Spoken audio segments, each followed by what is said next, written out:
ನಮಸ್ಕಾರ. ಸಾತ್ವಿಕ ಜ್ಞಾನಂ ಚಾನಲ್ಗೆ ಸ್ವಾಗತ.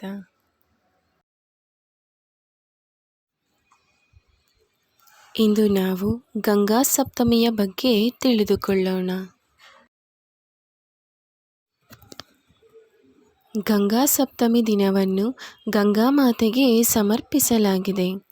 ಈ ದಿನವನ್ನು ಗಂಗಾ ಪೂಜೆ ಮತ್ತು ಗಂಗಾ ಜಯಂತಿ ಎಂದು ಕರೆಯಲಾಗುತ್ತದೆ, ಏಕೆಂದರೆ ಗಂಗೆ ಈ ದಿನ ಮರುಜನ್ಮವನ್ನು ಪಡೆದಳು.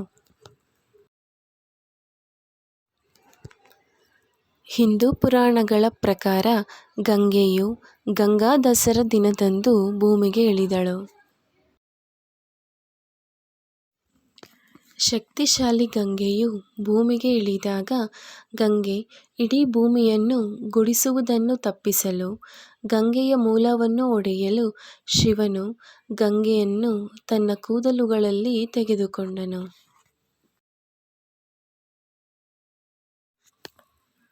ನಂತರ ಭಗೀರಥರ ಪೂರ್ವಜರ ಶಾಪಗ್ರಸ್ತ ಆತ್ಮವನ್ನು ಶುದ್ಧೀಕರಿಸುವ ತನ್ನ ಉದ್ದೇಶವನ್ನು ಸಾಧಿಸಲು ಶಿವನು ಗಂಗೆಯನ್ನು ಬಿಡುಗಡೆ ಮಾಡಿದನು.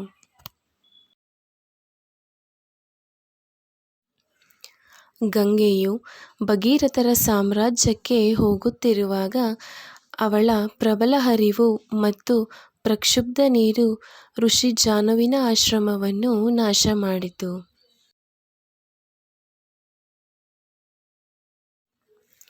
ಇದರಿಂದ ಕೋಪಗೊಂಡ ಋಷಿ ಜಾನು ಅವರು ಗಂಗಾಜಲವನ್ನೆಲ್ಲ ಕುಡಿದರು. ಈ ಭಗೀರಥ ಮತ್ತು ದೇವರುಗಳು ಋಷಿ ಜಾನುವನ್ನು ಗಂಗಾಳನ್ನು ಬಿಡುಗಡೆ ಮಾಡಲು ಪ್ರಾರ್ಥಿಸುತ್ತಾರೆ. ಇದರಿಂದ ಗಂಗೆಯು ತನ್ನ ಕಾರ್ಯಾಚರಣೆಯನ್ನು ಮುಂದುವರಿಸಬಹುದು. ಪ್ರಾರ್ಥನೆಗಳಿಂದ ಸಂತೋಷವಾದ ಋಷಿ ಜಾನು ತನ್ನ ಕಿವಿಯಿಂದ ಗಂಗೆಯನ್ನು ಬಿಡುಗಡೆ ಮಾಡಿದರು. ದಂತಕಥೆಗಳ ಪ್ರಕಾರ ವೈಶಾಖ ಶುಕ್ಲ ಪಕ್ಷದ ಸಪ್ತಮಿಯಂದು ಋಷಿ ಜಾನು ತನ್ನ ಕಿವಿಗಳಿಂದ ಗಂಗಾಮಾತೆಯನ್ನು ಬಿಡುಗಡೆ ಮಾಡುತ್ತಾರೆ. ಈ ದಂತಕಥೆಯ ಕಾರಣದಿಂದ ಈ ದಿನವನ್ನು ಜಾನು ಸಪ್ತಮಿ ಎಂದು ಕರೆಯುತ್ತಾರೆ. ಗಂಗಾಮಾತೆಯನ್ನು ಋಷಿ ಜಾನುವಿನ ಮಗಳಾದ ಜಾಹ್ನವಿ ಎಂದು ಕರೆಯಲಾಗುತ್ತದೆ. ಗಂಗಾ ಸಪ್ತಮಿಯಂದು ಭಕ್ತರು ಗಂಗಾಮಾತೆಯನ್ನು ಪೂಜಿಸುತ್ತಾರೆ ಮತ್ತು ಗಂಗೆಯಲ್ಲಿ ಸ್ನಾನ ಮಾಡುತ್ತಾರೆ.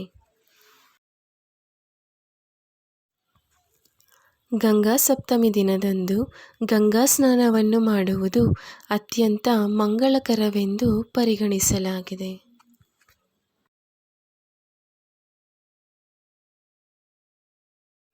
ನಿಮಗೆ ಈ ಚಾನಲ್ ಇಷ್ಟವಾದರೆ ದಯವಿಟ್ಟು ಲೈಕ್ ಮಾಡಿ, ಶೇರ್ ಮಾಡಿ, ಕಮೆಂಟ್ ಮಾಡಿ ಹಾಗೂ ಸಬ್ಸ್ಕ್ರೈಬ್ ಮಾಡಿ.